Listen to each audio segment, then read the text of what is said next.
Good evening. We were hoping we'd bring you Manchester United versus Liverpool tonight, but the match was postponed after a fan's protest at Old Trafford. So we're going to start by looking at the fallout with Alan Shearer and Jermaine Genius, and then we do have football to show you with Newcastle against Arsenal and Tottenham Sheffield United on the way. But this is how the day unfolded. Approximately 1,000 Manchester United supporters had gathered outside Old Trafford to protest against the Glazers' ownership of the club.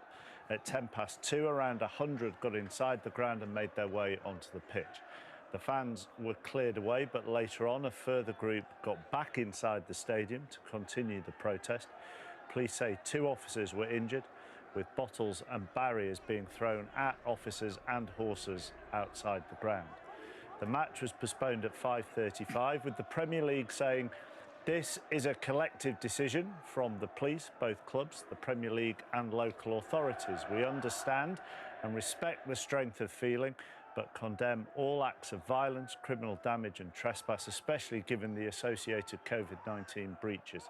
Fans have many channels by which to make their views known, but the actions of a minority seen today have no justification.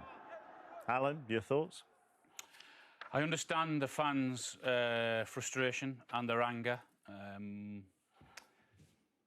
Totally acceptable because of what's gone on in the last 10 days or 2 weeks regarding the European Super League. Football was nearly taken away from us as we know it and have known it forever. And I'm all for protesting, but not like that. You can't protest like that. We've seen events at other football clubs because they're not happy. But when you get fans breaking into stadiums, when you get fans hurting police officers, when you get fans smashing glass to get into the hospitality, then that's not the way to do it. That's not acceptable. No, and obviously I'm going to reiterate, Alan's point there. I wouldn't call it a peaceful protest. I think that they overstepped the mark, and I think in doing so, you're kind of clouding the message that you're trying to put out there as fans. Now, what I would say on the matter is I'm not a Manchester United man. I've not followed the club since I was young.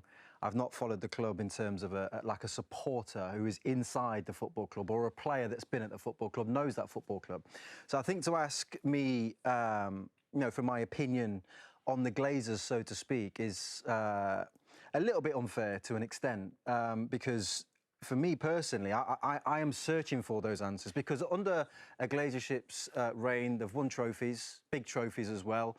They've spent a lot of money. So I think from the outside, the questions are, well, this is a feeling type thing. This is a thing that the fans are feeling against the Glazers in particular. And for me personally, I'm glad we've got Andy here, haven't we, to have a conversation with him. Well, because you want that feeling, you want that understanding, and maybe a lot of people, you do as well, Alan, want that feeling from a Manchester United fan's point of view. Let's bring in the football journalist Andy Mitten, who is the long-standing editor of the United fanzine United We Stand. The European Super League is the catalyst for this protest, would you say, Andy? It's much more than that. Yeah, the Super League proposals lit the fire again, and that fire is the ownership of Manchester United by the Glazer family. It was never accepted in 2005. There was a highly leveraged and very controversial takeover, which saw significant protests at the time, and they flared up at various points since. In 2010, it was the green and gold protest, and they've never been welcomed by the fans. And when Joel Glazer, who's the main man, issued an apology last week and said, we need to rebuild the trust with the fans. If you ask most Manchester United fans, that there is no trust because they haven't communicated. They took over the club in 2005. There has been zero communication, and for 16 years. Ticket prices, they've not risen in a decade. They rose steeply in the first 5 years under the Glazer ownership. But you saw the strength of the feeling today, and the timing of the Super League proposals, it could not have been worse. People have been locked up, they're frustrated, they're angry.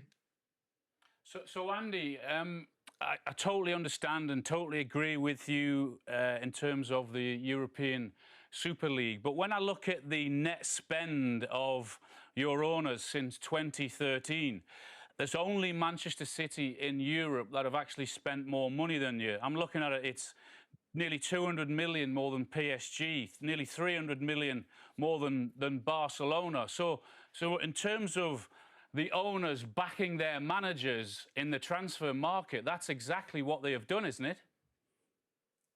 Yeah, it's nowhere near as much as Manchester United have spent in interest payments to service the debt. This club was not in debt.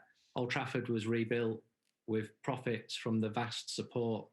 Manchester United fans, they don't want a benefactor. They don't want an oligarch. They don't need that. But what they continue to object to is a highly leveraged buyout. And yes, a lot of money has been spent on players, and not all of it has been spent well.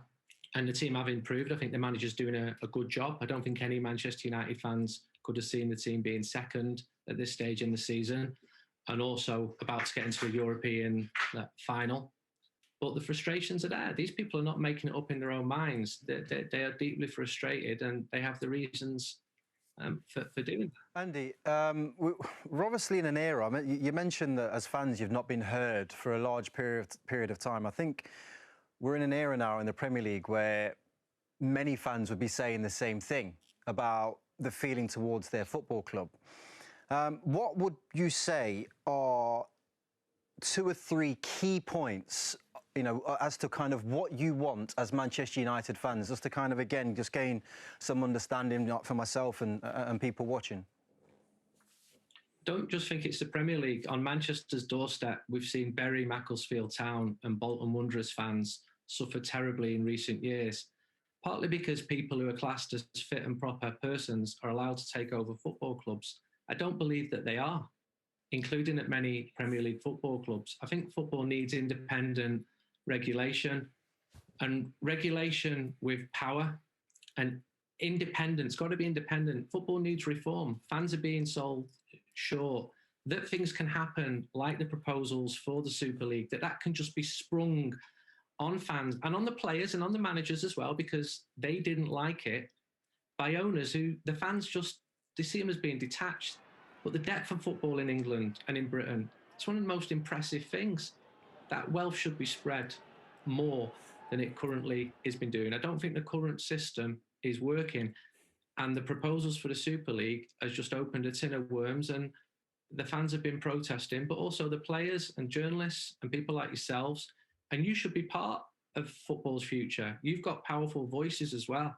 The fans haven't got those powerful voices. You should help reform. Andy, thank you very much for joining this evening. Appreciate it. Thank you very much. Andy Mitten, editor of United We Stand and football journalist.